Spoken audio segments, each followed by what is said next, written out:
you very much, Mr. Hosey. It's a pleasure to serve under your chairmanship this morning.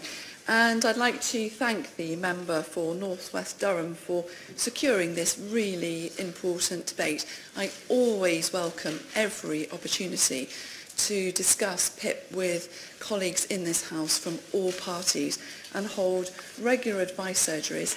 Now, given that I have so little time and I've been asked to respond to so many questions, clearly that's not going to be possible, but I'll try and respond to as many points as I possibly can, which means that I won't take any interventions.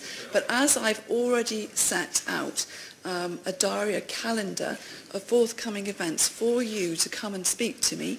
You can ask your caseworkers to come if it's not convenient. I understand how busy colleagues are, to bring the cases that they've raised today so that we can go through them in detail. What I've heard today is actually in the very passionate and sincere cases that people have brought. Clearly, there are problems which I readily acknowledge and how hard we are working to fix those. But I've also heard a lot of confusion. Some people are talking about things which are actually around ESA and not PIP. Clearly, people aren't aware of other financial support programmes like Access to Work, which could help some of the cases which have been raised today. So clearly, there is a lot more support. There's a lot more support than perhaps everybody who has spoken is realising, hence why I am running these detailed teach-ins to make sure that all members fully understand the wide range of support that is available. But before I start answering some of the detailed questions, I really do want to set the record straight. Accusations have been made today about myself as a Conservative and all Conservatives, which frankly I am not going to accept. It is simply not fair to say that Conservatives think that disabled people are scroungers, that disabled people don't deserve the support that we so want them to have. Conservatives want to make sure that everybody in our society can play their full support. We want to support people with disabilities to play their full support. And, just by our actions, again, repeated myths have been quoted today about us cutting the amount of money that we're spending supporting people with disabilities or people with health conditions. And independent data will show that this is simply not the truth. Every single year since 2010, through the coalition and now the Conservative government, we are spending more and more money. And we are committed to spending more and more money. If you just look at the main disability benefits, expenditure has increased by more than £4.1 billion in real terms since 2010. And it's set to be at a record high of over 23 billion for this year, and it will continue to grow each year to 2022. Now, people have been scaremongering because they are not fairly saying that, remembering that people who are on disability benefits are exempt from benefits freezes, and their benefits will go up again this year, and they are not, and PIP is not included in the benefits cap. And so, it is really important, as I said yesterday, that we have the facts and we get the facts out there. Because what really concerns me is that people who really need support will be put off from going to the job centres, will be put off from contacting us to get the benefits to which they are richly in need and deserve.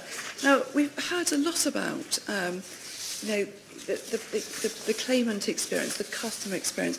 Now, I can tell you my short time at the DWP, I've gone to visit our centres where DLA is processed. I've been to look and visit where the assessments are being taken place. I've been to visit Job Centre Pluses.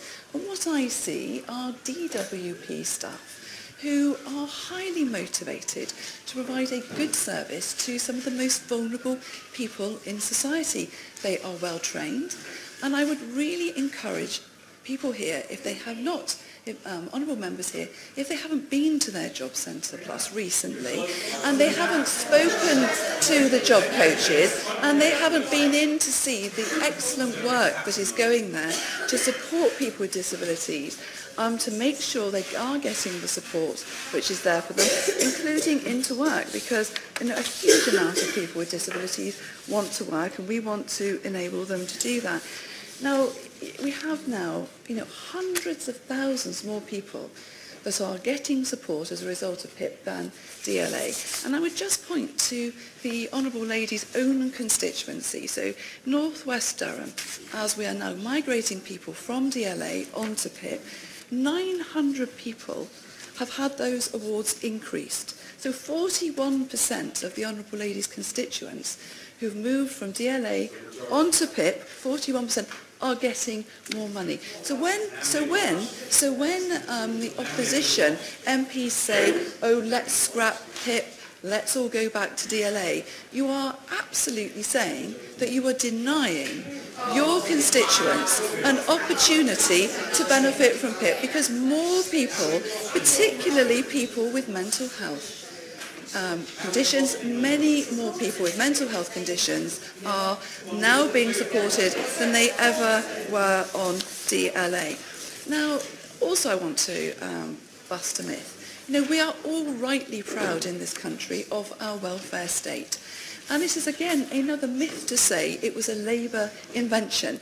It took many MPs from all parties over a considerable period of time to develop the modern welfare state. I am just as proud of the modern welfare state as any other member in this House. The first woman member of Parliament for Cornwall, a Conservative woman, Beatrice Rathbone, worked with her auntie Eleanor Rathbone, and they were pivotal in what we will be celebrating as the anniversaries of the milestones of the legislation that brought in the welfare state. It was people reaching out across the political divides, working for the benefit of the most vulnerable people in our society, that enabled us to develop the modern welfare state.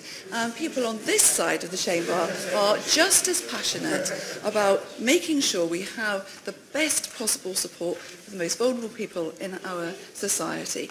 Now, in terms of improvements, I can absolutely assure all members here today that I am committed to continuous improvement, as have been my predecessors. We had independent reviews to look at the PIP process, and we are taking on board those recommendations. We're working very closely with stakeholders. Only last week I met with my PIP stakeholder group, which has representatives of all the main UK disability rights organisations and charities. It has disability rights organisations from local authorities around the country. I'll be setting up panels of ESA and PIP claimants to make sure we are directly listening to their experiences as we embark on our continuous improvement process. But I do think it's important to revisit the current experiences. While I accept that we always have to make improvements, 89% of people said that they felt the assessor treated them with respect and dignity. Now, we have got more to do, undoubtedly, but I am committed to making the improvements we all want to see.